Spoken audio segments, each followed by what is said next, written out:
Yo, yo, yo. Welcome back to the channel. Wow. AMC. An update. Yo, dude. Like, alright. So, I see everybody's, like, freaking out and shit. Like, they're like, yo, it's super manipulated. Like, how do you have so many green days in a row and then you have so many red days in a row or whatever? Like, so I just want to, like, get back to basics here. First of all, I just want to say, like, in my opinion, everything is manipulated. Everything in the markets, crypto, stocks, whatever. Uh, I would consider it anomalous. And again, when I say manipulated, right? Like I'm referring to manipulation, but like it's institutions have control, dude. And I've talked about this before on my channel, so I just want to briefly go over this again, just like as a refresher. People say retail owns the float; they own 90% of the float or whatever, 95% of the float, and then obviously there's further extrapolation of that idea that says um, that in fact retail owns a float twice over, three times over, whatever. There's this many synthetics, whatever, right? And I'm not here to discount that or anything, but I do want to just point out that, and I know that Trey and Astro have been talking about the options chain. Obviously, that plays a big factor. Also, Tyler Wilson, option drops on Twitter. He's talked about how options actually control the price rather than the sheer share count, right? There will be a time when the share count and the short interest play a bigger role, but on the day-to-day, the price is mostly controlled by institutions that have enough liquidity to drive the price, whether that is through actual liquidity, ownership, equity style, right, through shares, selling and buying, shorting perhaps, or through options chains, call, put, ratios, and volume, things of that nature, right? So, regardless of if they own 1%, right? I'm sure that there are institutions out there that have real shares, right? Just like retail's out there with real shares, right? They have the ability and real money options, right, through derivatives to drive the price with mass amounts of liquidity, okay? And they don't just do that on AMC. They do that on everything. Everything that you see in the market. The people who have the most liquidity have the greatest ability to affect price. It's just fact, okay? All right. So, let's get into the video. By the way, dude, funny story. I think it was Friday. Somebody I called a Trey tweeted something and I just said shill. Like I just replied to him. Like he was really. I like to take these really like heartfelt and meaningful tweets, and then I like to just say shill underneath them to just discount everything they say just to mess around because it's really funny. And somebody replied to me and was like, "Composite man, why don't you stop riding Trey's D and get some original thoughts and ideas of your own?" And I quote tweeted it. He deleted the tweet now, but I quote tweeted it and I was like, "This dude just called me composite man." And then said that I was taking ideas from Trey. And I was like, this is ironic. But then I watched Trey's video from yesterday on Saturday, the 9th, the final video on his call put thesis. And he actually is using Composite Man. I don't watch Trey's videos every day. I don't watch any videos about stocks, honestly. I only watch videos about like fitness and stuff right now. That's what I'm addicted to. So anyway, this isn't me being salty, by the way. I'm actually really proud that through this effort that this journey that I've sort of embarked on since like July or August, we've been able to make enough of an impact where, in my opinion, the face of this movement, at least on the AMC side, right? Obviously Roaring Kitty is truly like in my opinion, the face, right? But at least on the AMC side, the face of the movement is now using Composite Man in his ideology on a day-to-day basis. I think that's super fucking cool, and I have you guys thank for that.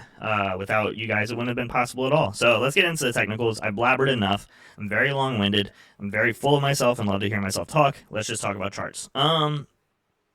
So the title of this video is going to be, is AMC bullish or bearish, because I'm noticing that the sentiment, obviously after this many red days in a row, after this many green days in a row, has obviously been beaten down, right? Everybody's like, I just see a bunch of depression on Twitter. I'm starting to see more like, it's dead, the play's dead, or whatever.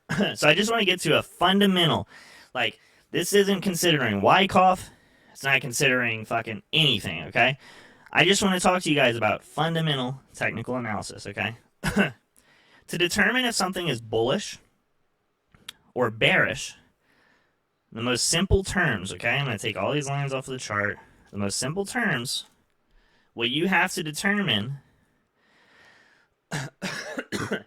Excuse me. I have, dude, allergies right now are on 20 out of 10, okay? I'm getting beat up, not going to lie.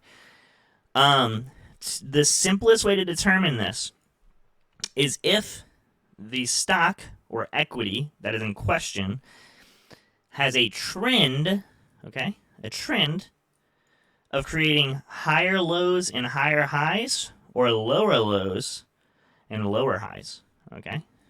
So, for example, you can see here that the stock was making lower lows and lower highs through the process of this downtrend, okay? And then maybe back here, the stock was making higher highs and higher lows, and it was bullish, right? And so for this move, you saw roughly, I'm not gonna, 100% increase back here in 2020, okay? That was a bullish move, followed by a bearish move, okay? I just want to make this very simple, okay? Uptrend, right? Uptrend. Now, does that mean that it's permanently bullish? No. Because obviously you can see that you break these supports, you break the trend, and then you have more bearish moves, okay? But for the time being, in my opinion, not financial advice, AMC is technically bullish, okay? Because it has now created a higher high, right, than this region. You're up here now. And it is currently trying to find an established higher low, okay? Now, where does that happen, right? Where do we have the reversal? To be frank with you, it's relatively difficult to predict the exact reversal number, but we have a few methods to do this with, okay? Day traders, most of them will use relevant levels, okay? And you guys saw I had this line on the chart. This line on the chart, I didn't get to my desktop for a while. This line on the chart was there before because of a few factors. I knew that it was a relevant level, right, for us to be watching from a support and resistance aspect, as well as it was a gap fill. Let me show you this. It was for this gap, sorry. You have a technical gap here, okay? So we knew that we were going to fill around this zone, as well as, holy snap, I'm really zoomed in. If you draw the Fibonacci retracement, which we've talked about on this channel a million times, you can see that the bottom of the golden pocket is right here at $18.18, right? When you measure from the bottom to the top here, you get your retracement levels. So, how do we determine when AMC is actually bearish on a more macro trend? Now, on a daily or hourly or 4 hour, yeah, sure. If you zoom in, right, if you zoom in to this section of the chart, yes, this is bearish because you're making lower highs and lower lows. But on a more macro sense, you have yet to break a new low, right? So what I would say is, until you break below this 1289 level, you are still technically in a bull trend, right? And we all know that AMC loves its 786 retracement levels, okay? So, I mean, personally, for me, I'm not going to get very bearish, like incredibly bearish, until really you break here, you hold below the $16. You're going to be looking for support at your 885 after that, at $14.43. If you break below there, right, now we can say, okay, we need a double bottom here, or you're going to see continuation to the downside. That's how it works. And that's how I look at charts, okay? Now, obviously, you can see that here, right, you broke a new low here, right? This is a lower low. But what I say this all the time on Twitter too, and maybe I don't say it enough on YouTube, but when I refer to these breaks, I refer to them as break and holds, okay? So when you find that relevant level, that sounds kind of cool. I don't know. Maybe it's just me. All right, we draw the macro fib, right? You see right here, this is that macro Fibonacci, okay? This is a break and hold right here. You came down, right? You tested this fib, you bounced off of it, which you usually do. You came down below, and then you traded below it for a while. This was a hold. Once you created this lower low, boom, you're off this fib.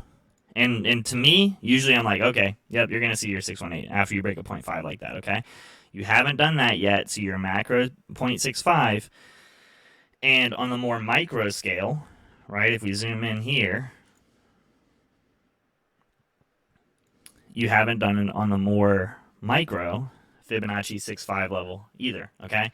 So I feel like you're in a pretty good position at any point now to see a reversal. Now, does that mean that it will reverse? No. Like I said, it's a little bit more difficult to be able to predict which level it's going to end up finding support before it continues its uptrend. But I will say that right now, bulls are relatively in control of the price action on the more micro scale compared to where they've been recently, right? It's been a long time since you've seen such a significant, right, press up relative to the trading range, okay? Honestly, I mean, I don't even know if this would qualify. 83% back here? No. This was 167%, right? So to say that after a retracement, and I know it's not fun, right? After a almost 50% retracement of a move like this, it's not fun if you're a holder, if you're long. It's not fun to experience this. But the reality is that right now you are trading in that relevant zone where you're going to be looking for that reversal. And in that, after that reversal, it would actually be a continuation. So on a more micro, right, you're a bull, you're looking for on a micro reversal, but on the macro, you're actually looking for bullish continuation. You're not looking for reversal, okay? Because you have now created the higher high, and you're looking to establish the higher low, okay? So that was just like a fundamental, like simple analysis. We can get into more complicated things. We can talk about how obviously this looks like accumulation. You look like you have a spring. And then you have a sign of strength above the trading range, and right now you look like you're having a backup phase, in my opinion. And you're retesting these relevant levels. Now, a backup phase can go deep back into the trading range and still be considered a backup phase, okay? To me, I think the chart looks pretty strong. I'm not feeling any weakness out of this yet. I think that this is just a healthy retracement. Like, you have to retrace. You can't just look, bruh. Look at what happens when you just shoot past all these relevant price levels. You go back down, you retest them, and you trade them. Right? And you did the same thing here. You blasted right through these. So then what happened? You literally battled down here. Created volume here, right? This is what it takes. This is what it takes to see new highs. That's the reality of the game, and sometimes, you know, it takes longer than you might like. I'll show you an example. You guys are familiar with SPY. Excuse me, dude. These allergies are brutal. I need to do a better job of getting away from my my mic whenever I have to clear my throat or something. Sorry. Let's look for a quick example on SPY. Nice rising wedge that you broke down out of there. Let's see. This actually, I mean, the chart doesn't look too bad. I mean, you want to see some volume on the way up, but let's see, dude. Damn it, bro. When's a super parabolic? The whole thing is super parabolic. Damn it, dude. I'm trying to go off of the. I'm trying to like hurry up and do it, and it's not working out for me, is it? Because it's manipulated, dude. It's proof. I just gotta zoom in a little bit more. Sorry. Okay, so you made new highs, right? You rocketed right through here. Right? You come back down, you retest this zone. Oh man, we made all these new highs so fast. So fast, right? Well, we're just going to keep going to the moon. No. Right? You didn't retest anything. So now you got to come back down, develop a volume profile, come back down, develop volume. And by the way, you can use VPVR alongside this. Oh, it's been that long since I've used VPVR to get a good idea. What? Dude. No. Did TradingView? I'm supposed to have it. Oh, dude, this is embarrassing. I gotta message TradingView. I'm supposed to have this shit. Look at how many indicators I usually have up. Did they take my shit away? How am I not on premium? Damn, bro, times is hard. AMC is down. All right, bro, give me my fucking VPVR, dude. Bruh, am I signed into the right account? Well, this is embarrassing. Well, don't listen to anything I say. All right, look, if you use VPVR, bro, it's like a fucking volume profile chart that's on the side of your screen like this. Bruh, I'm really salty right now. I'm about to message them right now. Anyway, and it tells you how much trading has been done at each relevant price level to give you a better idea of whether or not you've actually established enough volume within the chart. What? Dude, this is like, what's going on, bro? I'm about to sue TradingView. Within the chart to give you okay, something's wrong, bro. Anyway, to give you an idea of if a price target or a price level has been traded enough, and usually you'll see these gaps where it's like lower in certain parts, and usually price wants to find its way back there eventually. So anyway, that was a good talk. I'm glad that we had the talk. I'm gonna message TradingView now and try and figure out what the fuck is going on with my account because that literally was working Friday. But until next time, I appreciate you guys. Oh, dude, I gotta sing a song too. What's a song I can sing that just like can highlight the disrespect that I just experienced live on my YouTube channel? That I'm not gonna edit out or re-record the video for because it's not that big of a deal. I ain't got that. Fuck. Oh well. No, that's not a good one. What's a good song? Come on, guys, help me out.